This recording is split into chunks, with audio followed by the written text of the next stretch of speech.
Hi, everybody. Welcome to another episode of Jeff Klein's Speakers Sitting in Chairs Chatting on Air. This week, I'm glad to welcome Lissa Duty to the show. How are you, Lissa? I'm doing great. How are you doing? Great. We had a couple of technology glitches. Sometimes equipment says, I'm just going to stop working for a little while, but we're back. And That happens. Lissa, it happens. You were telling me how you got into social media when you were an employee. Absolutely. So as I was saying, in 2009, I got into social media out of the necessity to use it for my job. And then I just found out that I loved it and started my business, and I've just been doing it ever since. And every day I learn something new and fun and cool, and it's a great way to help. One of the things we like to do on our chat is we'll link to the people we've talked about. So you mentioned Stephanie Cross was one of the people who helped you get started, and then you said Dorothy B. Dorothy Beach. Like Beach. a beach. Yeah. Got it. So we'll link to both of them on the show page, just like we'll link to all the other stuff we wind up talking about. And there's my roommate. Sometimes you can hear him or see him walking past. So when did you turn the social media thing into speaking? Well, one of the things that, there were so many social media people out there in 2009, and everybody was saying they were an expert. But how do you really set yourself apart as an expert? The way you do that is by going out and speaking and spreading the word and being a brand advocate. So in addition to walking the walk, which I did online immediately by starting to grow my Twitter followers and my online presence, but in addition to that, I went out and started speaking with people about educating them. Now, of course, right away, people aren't going to go to me and go, hey, Lissa Duty, you're an expert, I'm going to let you have a speaking spot. I had to go attend other meetings where people were speaking and, learn from them and see how they did things. And so that's really the way people grow business when you're a business owner and it's small, not just social media, but any business, is the way you reach your prospective client is you go out and you speak to them and you educate them so that they realize you're an expert and they want to hire you. Yeah. Now, where did you learn that lesson? I mean, because you'd seen other people speak, or did somebody mentor you about that, or was it something that happened organically and you just figured it out? Jeff, I've been speaking or around speakers since I was 16 years old. The woman I mentioned earlier, the job where we would bring experts in to talk about different things about careers like social media, was Dr. Helen Harkness of Career Design. Well, and I started working for her at the end of my junior year of high school. We had speakers every month on all sorts of different topics coming in. And so I've just learned by watching that example, this is how you do business. You go out and you speak.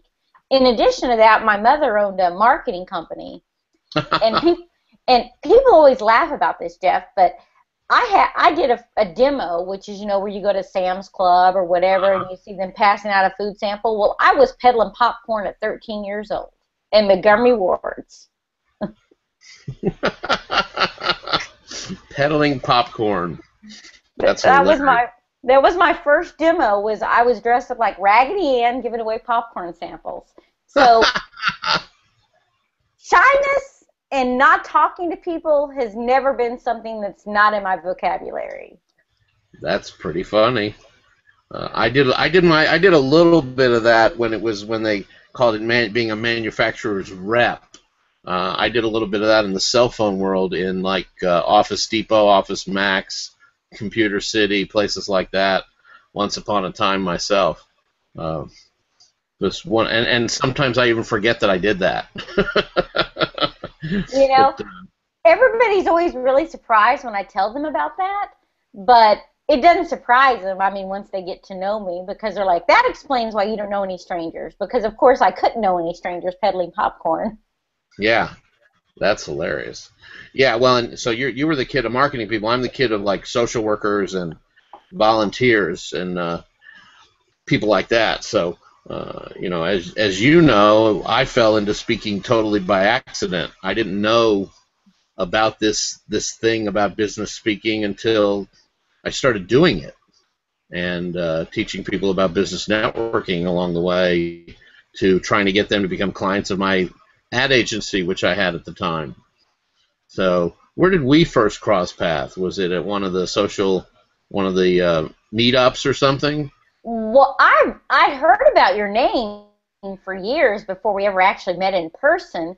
I guess when I really felt like that I got to know you was at Tony Sakala's Emerging Technology Conference, the first year that he had it. Okay. Because you were tweeting, and I was impressed with what you were saying on Twitter. So I might have known you before that, but that was really one of the first times I really paid attention, per se. Okay, so I got your attention by doing what you do. Exactly. And that was the first time I saw you speak, was there. Oh, was it? I didn't even remember. Actually, I think you were tweeting when somebody else was speaking when you got my attention, because I was actually moderating that entire track. I realized that. But yeah, he had way too many people speaking in way too many different rooms all at the same time. I do remember that about the event.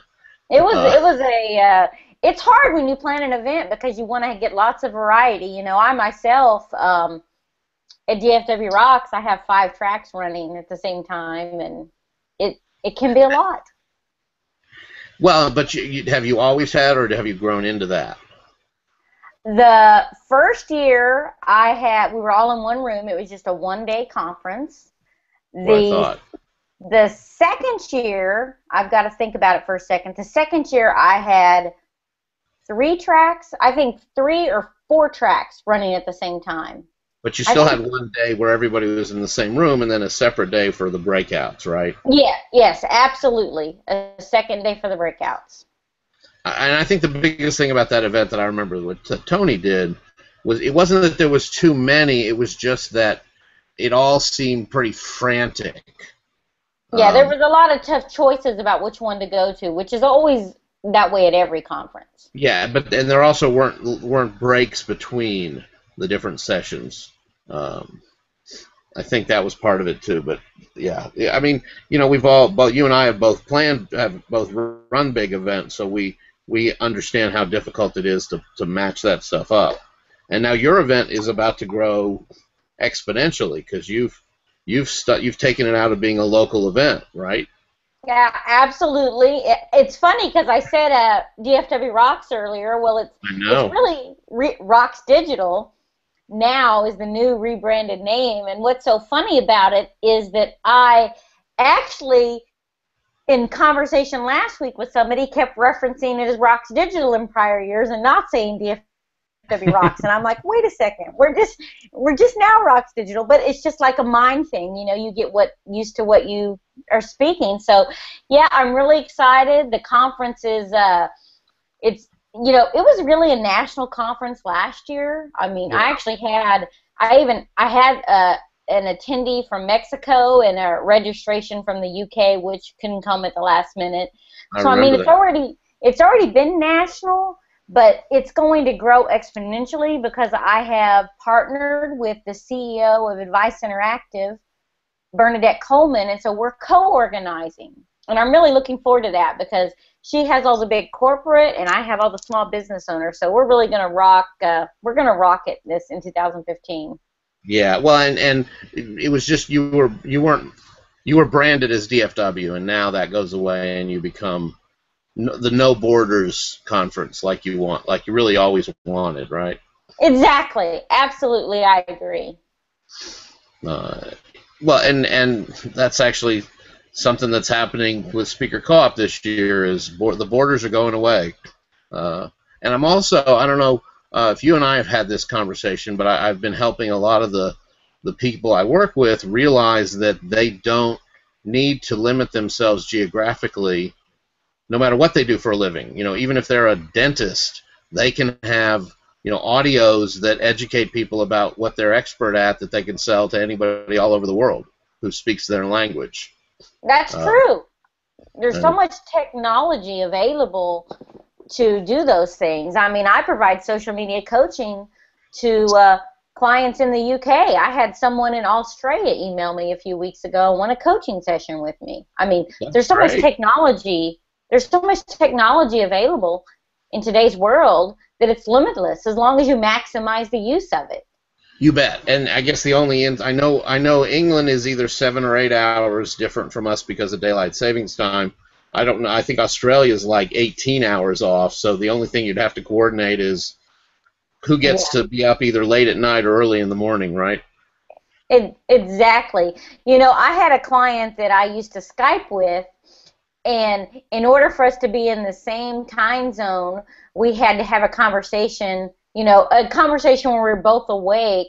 It seemed like it was like 6 a.m. my time, Mm-hmm.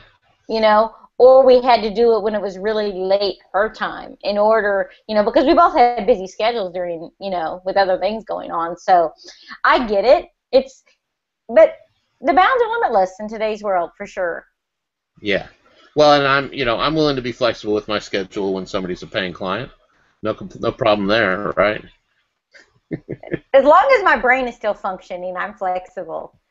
You know, I have to give you a little laugh, Jeff. So you know, since this is speakers and chairs, I felt like we needed a suitable chair. You know, I had to be sitting in a suitable chair, so I brought my fancy chair in to the desk. It's very nice.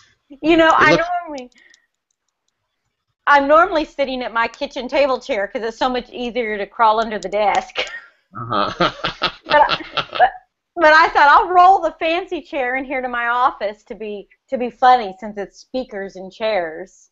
You know, we probably should start asking people about the chair they're sitting in since you know, we're sort of giving an homage to Seinfeld's comedians in cars getting coffee, and they always take time to talk about the cars. So we probably should start addressing the chairs people are sitting in. I'm just in a standard office task chair that I bought at one of the, and I always get them mixed up whether it's Office Max, Office Depot, Staples, and I know one of them's disappearing into one of the others now, but just a comfy brown task chair with as they call them. So. Well, you know, it's funny because the chair I'm actually sitting in, my mom, she's older and she loves to shop, and so she was buying furniture off of one of those online auction sites, and she decided I needed a new desk and a fancy chair to go with it. Well, that's nice. I didn't even know about it. She sent me a picture and said, "Hey, look, here's your new present."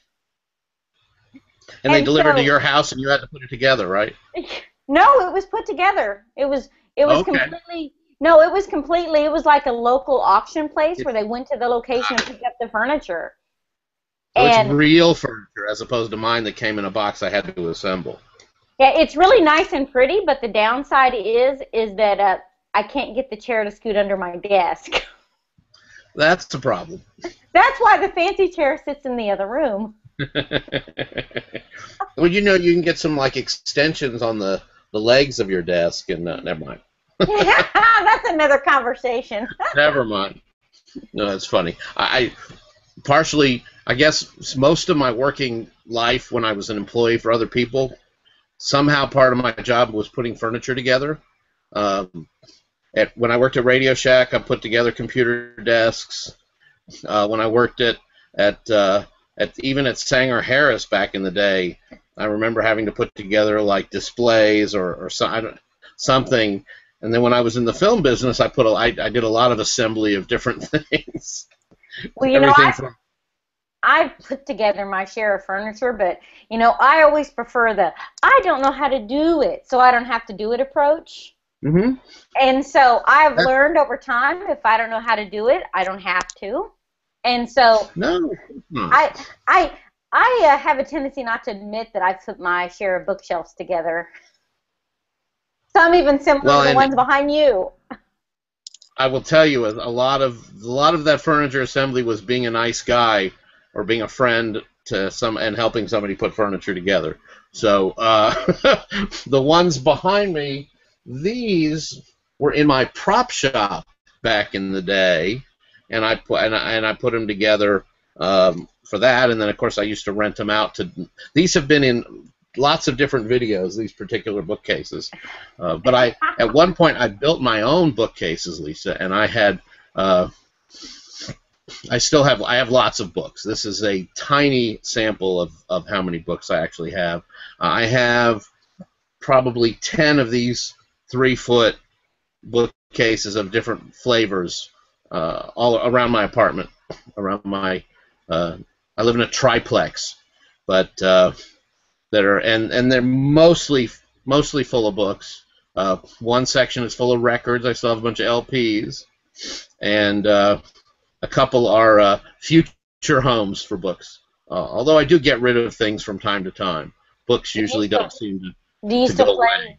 Do you play your LPs still? I have a turntable.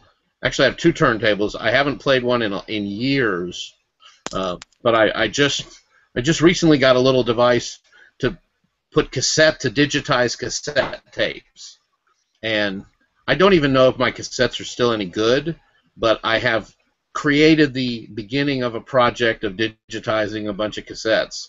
And then, of course, I've got some point I need to digitize the records too.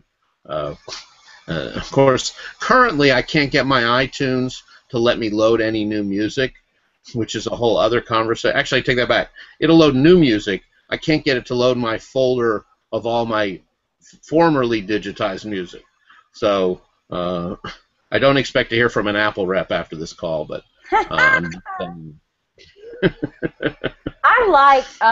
I have an old record. When I was a kid, I went to sleep every night listening to a song by Kenny Rogers, The Gambler. That album. There's a new, I think it's a Geico commercial. There's a new commercial about why you don't want to play cards with Kenny Rogers. Every time.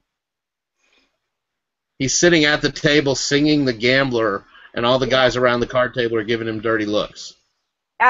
Every time it comes on, I start singing it, and my 6-year-old says, "Stop it, Mom! Stop it!" That was my favorite song when I was a kid. I think it was my comfort song. I used to yell down the stairs to my sister to run back up and start the record player over when it finished if I was still awake. Every night I fell asleep with it, and I still haven't. I have the LP, but I don't have a way to play it. Right. Well, the record that I used to fall asleep to was a Three Little Pigs record. And I don't remember, and I may even still have that LP somewhere, but it was a souped-up version of the story, similar to like the Warner Brothers cartoon, the Bugs Bunny cartoon about the big bad wolf and the 3 little pigs. It wasn't that version, but it was sound effects and all kinds of stuff, music, and that was what I fell asleep to for years. Things we remember, I know, it's crazy when you think about it. My mom now, she'd be like, I don't know if I want to tell people I let my daughter listen to Kenny Rogers at 4, 5, 6, 7, 8. Well, he had some songs that she may not have wanted you to listen to that were much more adult than The Gambler, even. Maybe it really was my favorite. That whole album was my favorite, so it's pretty funny. And today, if they come on, I still sing it like crazy. Well, I saw him live in Shreveport when I was in college, and Susan Anton opened for him, and Gallagher opened for him. And I had never heard of Gallagher before, but I got introduced to Sledge-O-Matic live in the Shreveport Coliseum or something like that. I've never even heard him perform besides just on TV and the record or whatever, but it's a fun memory. What was your first rock concert? What was your first live concert that you went to? Well, there was a couple, but the one I count as my first concert because I actually went and bought the ticket and whatever is The Temptations and the Four Tops when I was 19. So you like oldies? Yeah. Yes, I am the youngest, oldest person out there, as my brother put it. That's what he would tell people at 19. Yeah, I love oldies, and I got to see the Temps and the Tops, and one of the performers actually didn't get to come that was going to perform, and so I'm trying to think of her name. Mary Wilson, I think is her name. Sure, She's of that era, of those. She would go along with those Yeah. guys. You bet. Well, she was a surprise performer for filling in for somebody else, Got it. which totally made I my day. Yeah. So I had seen like Neil Sedaka and things like that with groups. Like there was a group I used to travel a camp. It was like day camp on a bus, and they would take us different places. So that I don't count that as my first concert. My first concert, like you say, was where you bought the ticket and you went yourself. Was Little River Band, and Okay. you may not even know who they were. Um, Yeah. their hit song was "The Lonesome Loser." I've never even heard of them. I I just I don't know. I've always been kind of weird about my music. I mean, but I think I was about 20. I want to say maybe 30, and I went and saw Quite Right, Firehouse, and Rat. Yeah. I mean, an 80s hair band, and had whiplash from headbanging the next day. I mean, so I had so much fun. And so I really like a variety of music. I don't really know a lot about the new stuff, but the old stuff, I'm all over it. I saw Boston just like in June. Oh yeah, was that your favorite concert? Your heavy metal excursion? Yeah, it was a lot of fun. I had a pretty good time. You have a favorite? I've only probably been, honestly, that I really count, as a concert per se. The free ones don't count to me, like if it was just like a hey, anybody can go kind of concert. That one isn't, to me, that doesn't count. I've probably only been to maybe three, four, or five my entire life. Okay. So, Well, I think like those old Texas Jam concerts at the Texas Stadium or the Cotton Bowl, those count as concerts even if you didn't have to pay to get in. I went to them, but I don't remember them. I don't Right. remember No, who sang. yeah. I don't. You don't remember getting like hosed down with a fire hose or anything like that? No, and that's probably because I didn't pay for it. That's why I don't Right. remember it. Well, and it was a good way. They hosed people down with a fire hose because it was hot out, not because they were doing any kind of like riot control or anything. Now, I did see Bon Jovi at a free concert. It was one of those Kiss FM concerts they used to have. Right. I did see Bon Jovi, and that was really cool. Yeah. That was pretty cool when all the lights are down and everybody's got their lighters lit.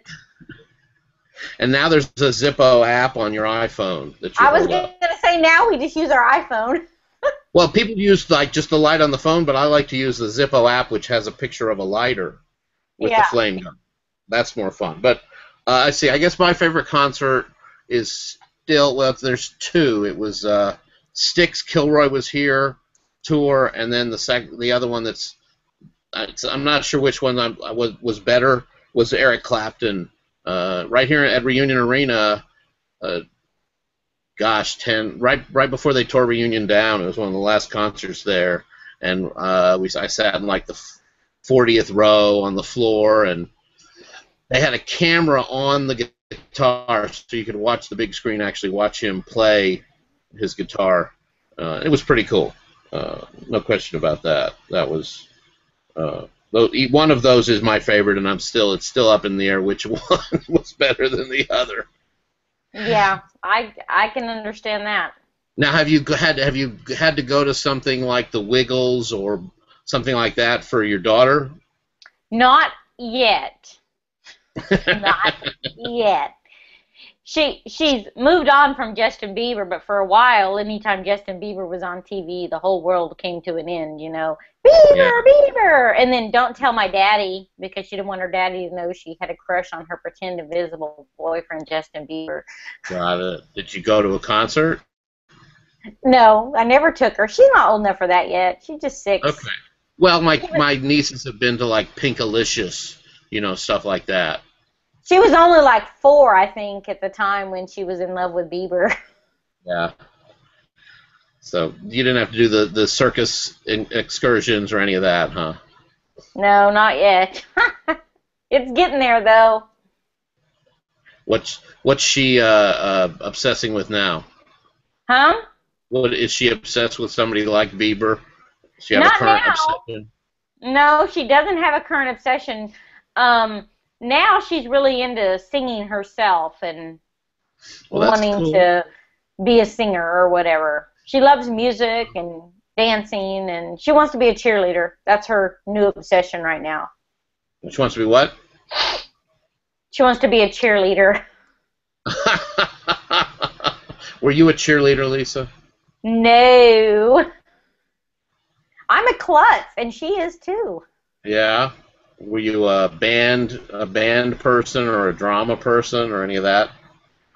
No, I was in choir until they threw me out in 6th grade when my voice changed. They made me the teacher's aide because that's how bad I sung. Okay, fair enough. That's funny. Well, and I was a drama baby, and I was the only guy who went from football practice to play practice in high school, my senior year. So I was always just, I wasn't confused. I liked just a different variety of things. Nobody was putting me in a box, you know.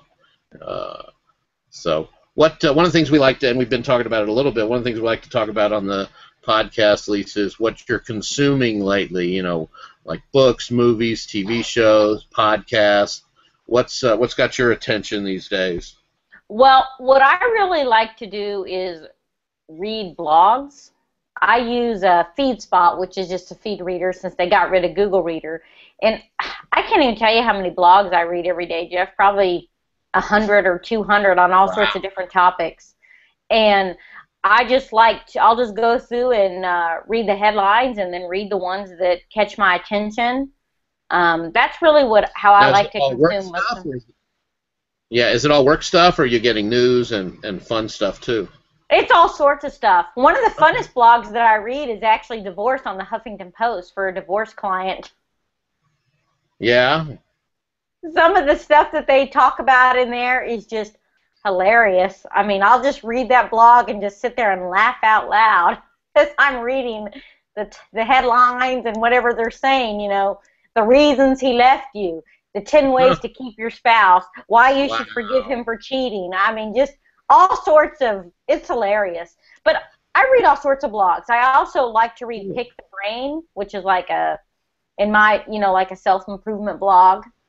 Pick Your Brain? Is that what you said? It's called Pick the Brain. Pick the Brain. Yeah, I think it's called Pick the Brain.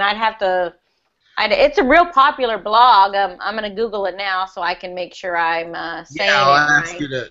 I'll ask you to add it to the comments when I post the podcast, because we like to link to all the stuff we've been talking about I like to read. It is Pick the Brain. Yeah, I love to read Pick the Brain. I like to read self-improvement. I mean, there's just so many blogs out there on all sorts of topics. The stuff on happiness, I like to read those things. Cool. All of those things tie to how you succeed in business. Every one of those. Sure. And they all have important tips. Well, and I'm, one of my clients for Speaker Co-op is the divorce diva Amber Rogers. So she speaks about business stuff, but she also speaks about divorcing with dignity. And we've created a half-day workshop that she's going to be doing here pretty soon. So it's not a topic I know personally, but it's a topic I know about. Yeah. Well, I know about it from experience. I am a divorcee. I got that. But it's still fun to read. It's just, and I just like to read fun stuff, and I like to laugh. But I also follow, Search Engine Journal, Search Engine Marketing Land, Social Media Examiner, all Facebook. I mean, literally, there's so many blogs out there. Yeah. Anything on Netflix that's caught your eye recently? On Netflix? Yeah, or movies or anything like that?